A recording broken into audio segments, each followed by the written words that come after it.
Top four clash, a race to the heights of the Golden Boot leaderboard. And it's another Friday night under lights as we kick off round 15 of the Ninja A-League. And here's Janssen, slips it through. If Miller can get there first, and she does! Well, it's a really well-taken finish. Well, that's a nice bit of play by the Mariners through to Rasmussen. She can make it a brace for the afternoon, and she does! Ruthless Annalise Rasmussen. Now here's Healy. This is in the middle. She can find her all the way across. For only the second time in their history, Adelaide United have defeated Melbourne City. And the Wanderers pick it up. Chessari, Amy Chessari! Finally, the Wanderers derby goal drought is over. 2,234 days.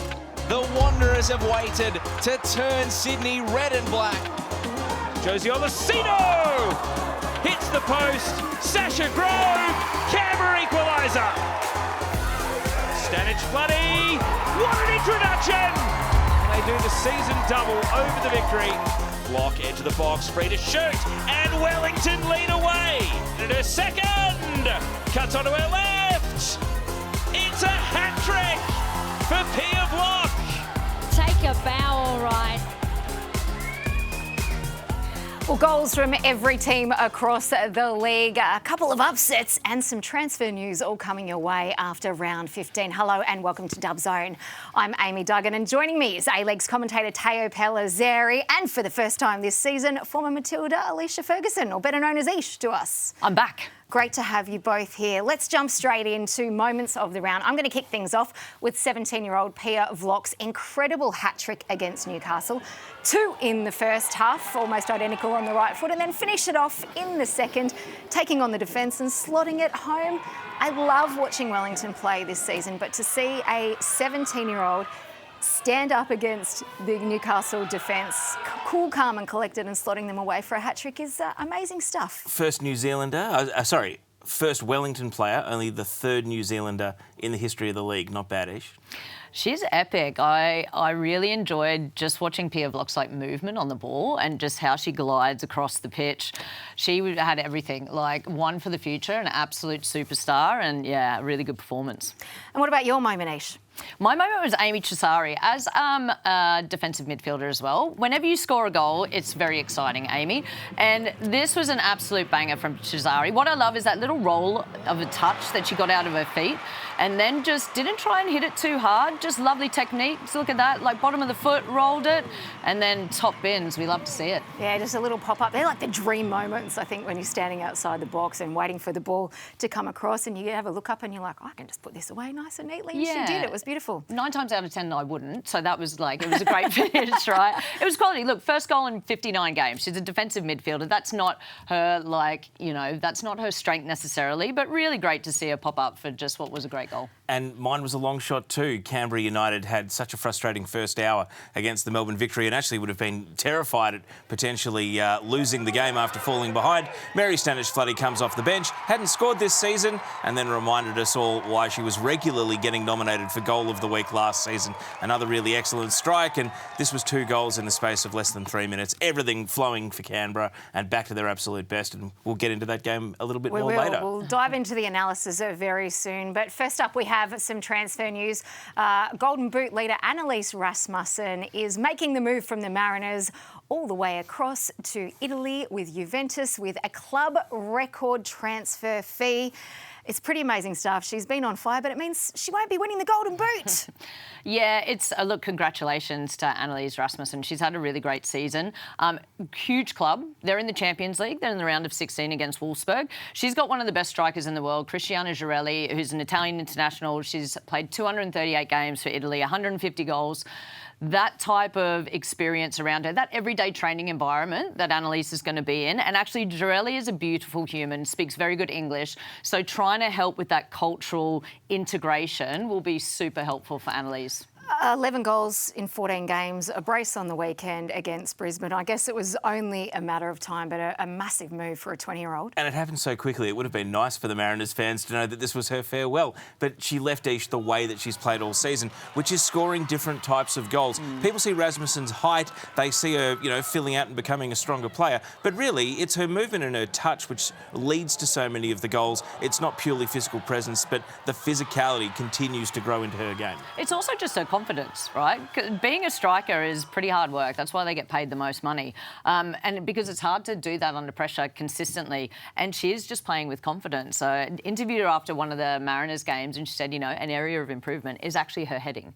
So for someone who has that stature and she gets herself into good positions, so something she can definitely improve on, but really happy for her to get into what is going to be an amazing daily training environment in a professional setup, a beautiful city of Turin and a huge club with a huge amount of history. And I'm guessing a little tester for how she goes overseas, and maybe we'll see her in a green and gold jersey sooner rather than later. Not the only transfer. A defender also leaving. Leia Varley has moved to Nuremberg in Germany. They're sort of 2 to 3 wins above the relegation zone, probably going to avoid relegation and finish mid-table this season. Bayern Munich and the top German clubs obviously running away with that league, but what an environment to go into, Ish. And not just that, Varley, who really had to toil to get a shot at Adelaide, to get a shot at Melbourne City, and finally the right club and coach combination. Brisbane and Alex Smith decided, we're investing in you, and once she had a body of work, apparently the Nuremberg scouts loved her. So it's really a testament to her persistence and strength of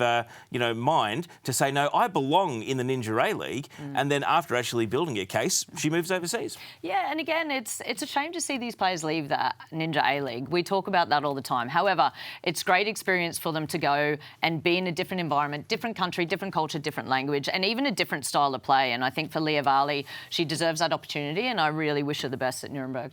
Yeah, well, congratulations to all the players who are moving out. Of course, the transfer window now closed. Let's get back to a game day. We're going to head to Adelaide, where Adelaide United got a shock upset win over ladder leaders Melbourne City. Goals, of course, to Fiona Wirtz and Ella Tonkin sealing the deal for this one.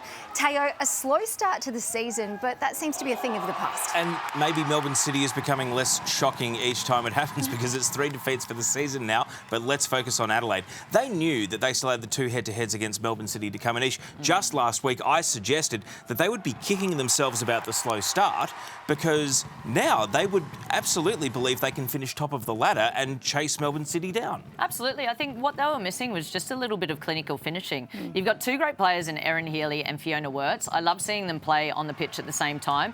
That first goal with Erin Healy, wide, delivery near post, Fiona Wirtz, great combination, and I think that's been the difference to start pushing them up further up the table and get results. Well, they did have the most prolific strike 3 in the league last season, and we've just been waiting for it to click, and that seems to have happened. The Reds will travel to Wonderland this Saturday.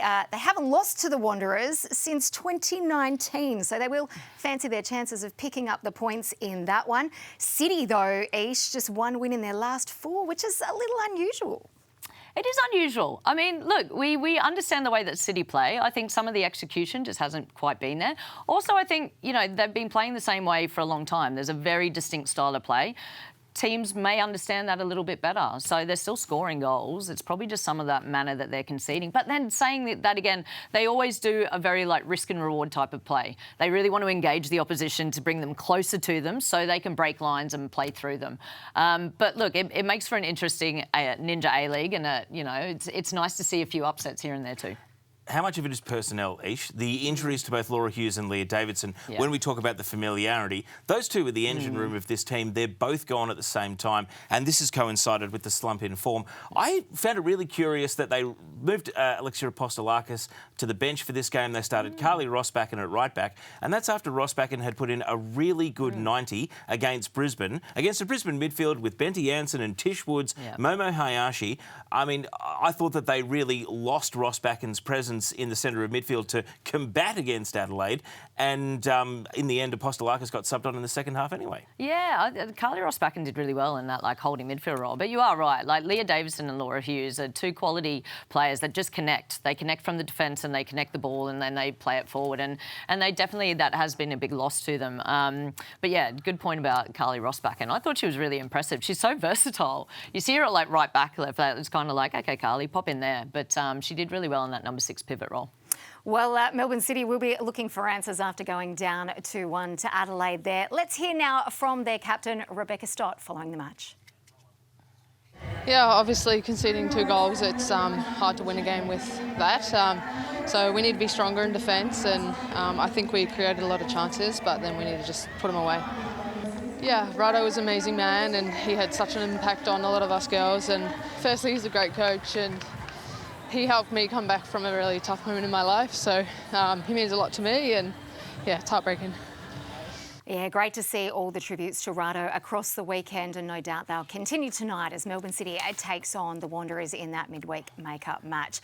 We're going to head to Canberra next, though, where Canberra, well, they bounced back, didn't they, against Melbourne Victory with quite a resounding win. Claudia Bunge being sent off for denying an obvious goal-scoring opportunity, only to have this overturned as an obvious error. I'm a little confused, Teo. Walk me through this. Well, you get the opportunity to appeal. Victory probably had it ready to go as soon as the game hit full time. Anish, this was the incident, through ball from Josie Olasino, and the referee Beck Mackey shows the red card on the day. Victory get no recourse on the day. They have to play the remainder of the game with 10 players, but Claudia Bunge won't be suspended for the match against Newcastle now. Yeah, I think that's the right decision. I think Kayla Morrison was kind of retreating back towards goal as well. So to go with a straight red card, there was obviously intent there. She wanted to make the contact. She knew that Michelle Heyman was making the run, but probably yellow was the right thing. Because the play was deeper. A little bit deeper. Kayla Morrison was already, just a little bit deeper in between the goals. Teo, the worst winless run for Victory in a long time. In 9 years, 6 without a win, which is incredible. Even when this game was 11 versus 11, Canberra were firmly on top in terms of chance creation. And then with a halftime team talkish, Kennedy White comes out, scores against the run, and you think, my goodness, Jeff Hopkins is going to do it again. The team will sit back behind the ball and hold on to this. And it's a real credit to Canberra that they stayed mentally tough. Olasino, who has, I think, second in the league for creating goal-scoring chances, misses out. Sasha Grove scores the follow-up, and the rest is history. Yeah, that goal there was Victory trying to play up from the back because there was a bit of frustration, I think, from Kayla Morrison. And I think that's it. Like, Jeff Hopkins is a defender. He bases his whole tactics on defensive principles. So the fact that Victory have conceded 20 goals and only scored 21 is a big concern. And again, it's not conceding goals, it's the manner that you're conceding goals. And I think they would be the first to admit that some of them have been pretty soft. So they're going to spend another week outside the top 6. They haven't won this year yet. They have talent in this team. So what is the issue? Don't know. So it's hard to really put your finger on it. Like, I do think there are some really fundamental, like, just simple errors that they're making when they're like defensive principles. I think earlier in the season, they were conceding from crosses, so on those wide flanks, and then crosses coming into that near post area. But again, it's a concern for Jeff. Like, Jeff is a defence-minded coach. Canberra had 31 shots, 17 on target. Like, they could have won this game by a lot more and actually pulled away and won it by a greater difference. And it's so uncharacteristic of a Jeff Hopkins team. Canberra had been in patchy form, and Victory has essentially played them back into almost championship winning form in this game. Yeah, and also, like, there's Chids has been moved on from that central midfield role as well. So there's been a few personnel changes, and sometimes it clicks, sometimes it doesn't. And I think this season has probably been incredibly frustrating for them as a playing group and as a coaching staff. Well, Victory's last win was against the Jets, and that is who they face again this weekend. A change of pace now, with less than a month until the Women's Asian Cup here in Australia. Let's take a look. This isn't just a seat in the stands. It's your ticket to fearless ambition, to roar with crowds, for young fans to see heroes up close, to watch world-class skill, grit and grace. This isn't just a tournament. It's a celebration of what's possible when the world watches women rise. Get your ticket to dream. AFC Women's Asian Cup Australia 2026. And March 1 coming around very, very quickly for that one. We welcome now A-League's reporter Narlene Masto. Anticipation for the Asian Cup building very quickly. Oh, very much so, Amy. And less than a month to go into the competition kicks off right here on home soil. We flew out one of our very own, Nick Stoll, over to Perth to get a bit of a vibe check.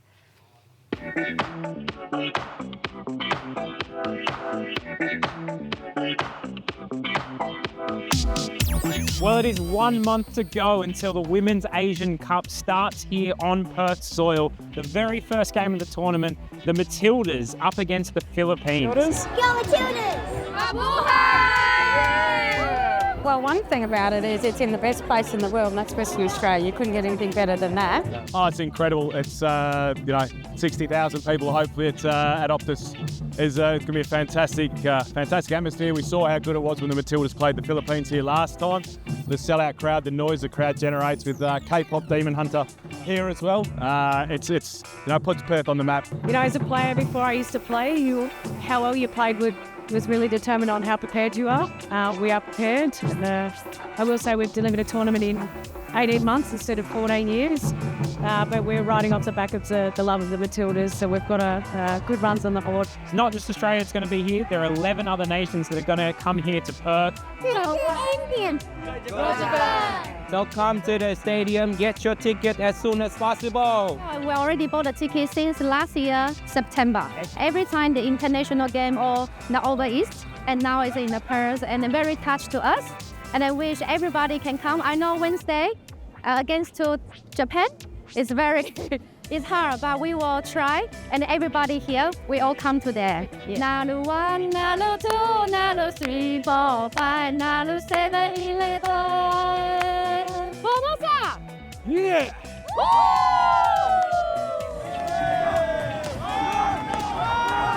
As you can see, this is a football city. People love it. The weather's fantastic. It's going to be an amazing tournament, and already 1 month out, people are excited here in Perth.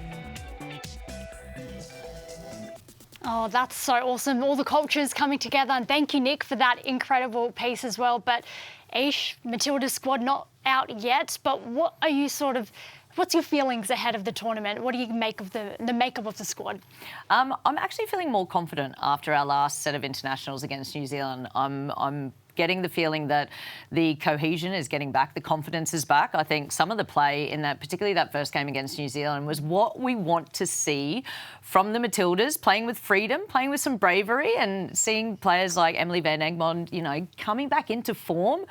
We need the depth of the squad. We can't just rely on one goal scorer, even having Sam come back in. I think Joe Montemuro's been wonderful. Already you can see a huge change in the players, and that excites me for this tournament. I was probably a little bit worried previously, but after those 2 sets of internationals, I think we're looking good up front, Aisha. There's no doubt about that. You're going to have Sam Kerr, Caitlin Ford's in form, Emily Van Egmond will be either up front or leading through the top part of the field. You also saw Mary Fowler get back on the park this weekend. So that is, all great things towards what we want to see, and that's lots of goals. That's it, lots of goals. I think just the depth of the squad. I think we saw during the World Cup, there was the starting 11 and probably 3 substitutes. I think that depth in the squad, and again, not relying on just one goal scorer and people coming into form, means that we're in great shape to really be competitive at this tournament. And Caitlin Ford as well, when she's on song, we know how good the Matildas can be. She just scored the winner in the Women's Champions final as well for Arsenal. So positive signs ahead up front. Not so positive signs, however, for another Matilda in Sharn Freier. Nothing's been confirmed yet, but it does look like she has sustained a pretty serious knee injury in this game here. Ish, you've done both your ACLs. Talk us through how gruelling that recovery process is. Yeah, it's a really lonely process, and that ground hit that Sharn just did. Yeah, that's a pretty sure sign that there's something pretty serious, and you just know it. As an athlete, you usually hear the pop, and then you understand what you've done. I think even the mechanics of how Sharn went down and a knee collapse then. Doesn't look good from me. I'm not a medical professional, but I have done it and I do understand the feeling of it. just a real shame. And she's been in great form. She had the stint in Wolfsburg, didn't work out, has come back in. You know, she's so dynamic. She's so important to Brisbane for so many reasons. And for them to lose her and for us to see another ACL, I feel like there's been a lot this season. I feel like we say this every season, but I feel like this season has been particularly bad for ACL injuries. Totally. And Teo, we've spoken about how well Brisbane Roar we're doing without the likes of Tamika Yallop and Grace Quialamu. Leia Varley is now off overseas. Potentially no Sharn Freier for the foreseeable future. Where do they go from here? They're on a 6-game unbeaten run heading into a match on the day of recording Wednesday night against Sydney FC. So, Ish, how do you explain it? Because each time they lose players, they lose leadership, they lose seniority. Is Alex Smith a genius? Like, has he actually got more from less? Could they even be this year's Mariners, where the adversity of their circumstances causes everyone to dig a little bit deeper and win against the odds? Yeah, look, Alex is an experienced coach. He knows the game. He's been in the City setup. He's, you know, a student of the game. He likes to play attractive football. I think he's now, you know, feeling comfortable in that role after having an interim period. But yeah, to continue losing players, I mean, Kate McShea is on part of their coaching staff, one of our former Matilda's teammates. Maybe she needs to get signed up and make a comeback. Get into the pre-season. However, on a more serious note, yeah, it's just a real challenge. Like some of those big name players and game-changing players that you lose, they are very difficult to replace. But they're playing better without them. That's my point. Well, we don't know with Sharn and Leia. So Sharn and Leia as the additional two now, particularly Leia at the back. Leia's been great for Brisbane at the back this season. Just a really solid defensive presence. Yeah, big loss. Big loss. We'll see how they cope with those changes. But another Matilda hard hit by an ACL, Chloe Berryhill. We paid tribute to her in last week's episode, and we also got her immediate thoughts about the decision she made into early retirement after the weekend Sydney derby. So let's have a listen. I don't think I can put into words my village.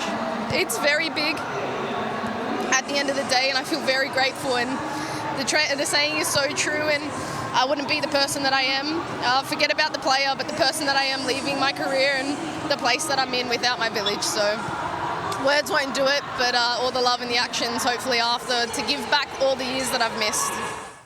Oh, it's tough watching that, and clearly she couldn't hold back her emotions, Amy. It will be a tough pill to swallow, just given she didn't really leave on her own terms, did she? It was an injury. And I know she announced she was going to retire at the end of the season anyway. And I was one of the people that said, no, please play on for as long as you can. It's a long time in retirement, and it's really sad when players don't get to choose how they leave the game. But sadly, that's part of the ups and downs of sport, injury, ins and outs of different teams. But I think, overall, Chloe should be really proud of the legacy that she's left on the game and the career that she's had, and hopefully after a short break she decides to give a little back, and maybe we'll see her in commentary, maybe we'll see her on the sidelines coaching somewhere. But I think it's really important for players like that to continue to leave that legacy and bring back to the game. Absolutely. We wish her all the very best, of course, as well. So yep, fingers crossed, no more ACLs this season in the Ninja A-League. Yeah, thank you so much. Great scenes post-match there, of course, though, following the Wanderers win, Arlene. Wonderful stuff. We're going to stick by the Sydney derby and take a deeper dive into it now. Hear from Wanderers' Amy Chessari, who broke 2 droughts on the weekend, one of them by getting her first ever Ninja A-League goal. It's been a long time coming, and today I think there was just something in the air. It means so much. We've had a tough few weeks, and honestly, to get on the score sheet as a defensive midfielder, I just really wanted to get forward and show what I can do, and I'm so happy that one shot, one opportunity, and it really made a difference today. I've been wanting to add that to my game. I know I have it in me. It just, I guess, confidence to move further up the pitch. But I actually wore these boots all week at training, changed the boots, and I left them at training this morning, and I gave my physio a call, and the shots looked good at training, so I was like, Andy, I need the boots today, and legend, shout out to Andy, he brought the boots for me, and I think I've got to keep these on Asics Old Treasure for a little while. Amy Chessari, 2 goals there, one in the back of the net, and the Wanderers' first win over Sydney since 2019. And it's all about the boots, Ish. The lucky boots. Did you have lucky boots? I wish I had lucky boots. No. I feel like we couldn't probably afford more than one pair of boots in our time, but they were quality, the Copa Mundials. Yeah, I didn't get close enough to goal, to be honest, to need lucky boots. Very good. All down to the boots as well, Teo. Great game from Amy Chessari, great game from the Wanderers. I mean, as we get into the match, they perhaps started the game and wouldn't have been filled with belief, Ish, because it was here we go again. Sydney FC take the lead. Were Dr. Wanderers going to, fix their woes? And then Western Sydney, right on the stroke of half-time, were able to get the equaliser, and that transformed the entire second half. Yeah, they've been doing all the right things without the right outcome. So it's been really frustrating for them. I think I have enjoyed watching them employ like a 5-4-1 when they're out of possession, because they've got players like Talia Younis on that right-hand side and really dynamic, and Yuan up front as well. And it's just started to click, and now you can see that confidence. And sometimes that's all it takes. You're doing all the right things week in, week out. You got the determination, you got the grit, but you're not getting the results. So nice to see their fortunes changing and them getting rewarded for what has been a good period. Not to be a total Grinch, but Sydney FC were coming off a 3-day break after playing away in Perth, and Heather Hinds had to pull out sick. And she'd been in amazing form, like I think hands down the form player in the league, outfielder or goalkeeper in recent weeks. So how much of a difference did that make to Wanderers just having enough finally tip over the line for them to not just score but finally win a derby? Yeah, absolutely. But you still got to put the ball in the back of the net, and you still got to play the game on its merits. And I think from their previous game, I called the game against the Mariners, and it was a really good performance. They just suffocated space. So the Mariners just couldn't get out and around them. They couldn't use those wide flanks, and then really capitalised on the opportunities that they created. There wasn't a huge amount, but I think they really deserve the results that they've been getting. And you can see how much it means to them as well. Amy Harrison, Danica Matos there, embracing Chloe, obviously, after that moment. And a play here, Talia Younis, who I thought, has just grown and grown and grown throughout the season. Yeah, she's definitely stepping up more mature level, but also, defensive duties, and then has that freedom to really just take people on down that right-hand side, and she's playing with confidence as well. And I love this about the Ninja A-League. The balance of really younger players, but with experience, and them seeing them step up. Annalise Rasmussen we've spoken about, and Talia Younis is having a really good season. Big concern out of the game, Holly Casper's knee injury, subbed out. Scans haven't come back at the time of recording. It's fingers crossed, because unfortunately, her two sisters, her brother, there's a not great history of injury in the entire family, and she does have one ACL in her history as well. Well, fingers crossed for a good result there. Sydney FC, meanwhile, are in a world of hurt. The loss to the Wanderers extends their winless run to 9 matches now, and their coach, Ante Juric, he's departed the club, is the official word. So 8.5 seasons in charge each. It's a pretty big legacy that he leaves, but the writing was kind of on the wall this season. Yeah, how tough being a coach. 3 championships, 3 premierships, and yet, a string of bad results, and you depart the club. But what Ante has done with Sydney and the success that they've had can't be forgotten, and I think these are great scenes, and we should celebrate the fact that someone has had so much longevity as a coach within the A-League. Wish him all the best on whatever his next adventure is. But yeah, it's a shame to see so much experience leave the Ninja A-League. Each, not to be hyperbolic about it, but should Sydney FC not just expect results, but to win and play in a certain style? Because Juric showed great flexibility to maybe compromise what Sydney FC had previously done to win the grand final in 2024 as an underdog against Melbourne City. And I don't think a single fan would hand that trophy back. They would say, we'll play as ugly as we need to win a grand final. But as neutrals, did maybe Sydney abandon a bit of their soul, and maybe now they are paying the bill for doing that a season and a half on? Well, you need the players to be able to play a certain way. And so if you don't necessarily have the players, then you have to adapt your tactics and how you approach games. And I think they've lost some quality players. I think Charlotte McLean was actually a really big loss for them. Courtney Vine goes without saying. Princess Sabini.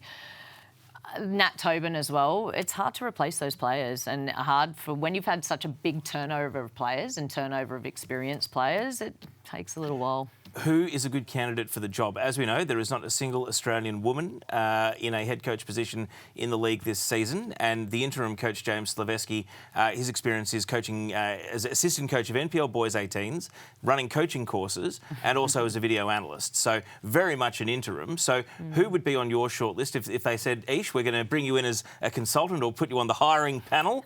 Hey, Bev Priestman is in this league right now. It's arguably a high watermark for being internationally attractive for the competition. We know that every game is broadcast. We're selling players to Europe. You can really, build your reputation here. Who would be on your wish list, given that this is, in theory, the best job in the league, and it is now vacant? I think she'll probably kill me for saying this, but I would actually love to see Catherine Cannulli back in this league. However, I know Kath is involved in the national team setup, is the technical director, doing a great job at Southern District Raiders. But as someone who was in the league a while ago with Wanderers, was probably a bit scarred by the experience because it is tough. It's tough being a head coach, that recruitment. I think Kath was really young in her career as far as a local coach is concerned, but I'm expecting a phone call from her. I can't wait to see the shortlist. I'll throw this to both of you then. Yeah. We had Mark Aubrey, the former CEO, give us a soundbite on this show last year about turning the Sydney FC coaching job into a full-time position. We know that this club is, I would say, the gold standard in producing boys' talent and their boys' academy. They have a lot of good young players in their girls' teams.